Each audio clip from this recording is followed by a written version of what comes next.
Hi, Jessica here. So I wanted to just show you a realistic synthetic wig. This is not something that I offer, but there are actually like pretty good looking synthetic wigs. And you might be curious, well, if they're so great, why don't you sell some?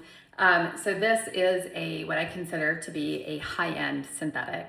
This wig is from Jon Renau and retails over about $850 at last check. It's actually got nice coloring. It's got a nice light density. The hairline is good. But the drawbacks of synthetics are still very true for this.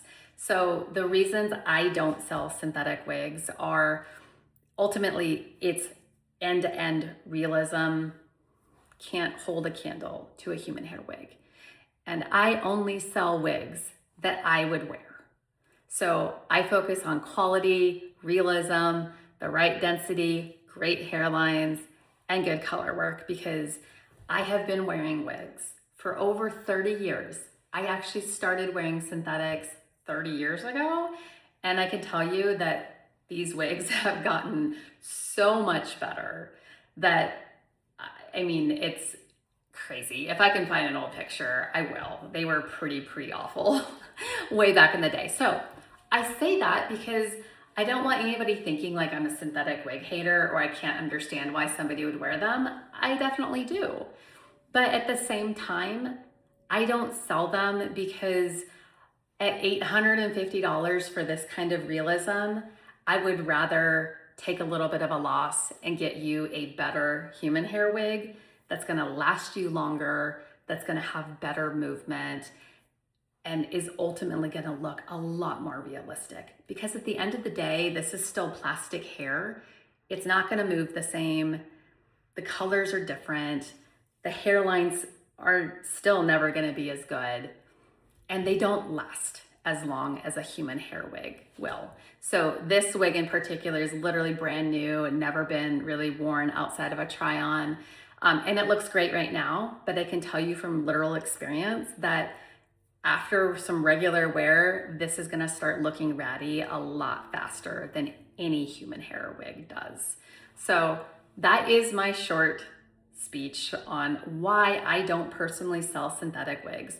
It's not a knock on synthetics in general. It's just that I personally do believe that human hair wigs are better. And so that's why I sell those versus offering a synthetic. So as far as the folks that also say, oh, well, what about these reasons of why they like to wear a synthetic? So there's several reasons that I've heard of people that like to wear a synthetic, like around water, or if they're out working out, or if they're out working outside and they kind of, just want something that's like easy to throw on. I am going to kind of say that in general, it's still not gonna look as good. So if you're out there by the pool and you're out there in the wind and this is blowing around, this will not look as good as a human hair wig would. If you're out in the rain and you just get drenched, this hair is gonna look, have you ever had a doll hair get wet? It doesn't look natural. Where a human hair wig is going to get wet and look like anybody else's hair. So if your goal is undetectable and looking as real as possible, you want a human hair wig, period. Now, doesn't mean you can't choose a synthetic wig for other reasons. You can. But I wanna make sure that you're also just well-informed and you get the right information to make the best decision for you. So if you have any questions or would like to learn more, please feel free to send me a message. I am more than happy to share any of my experiences with you to help you make a better informed decision.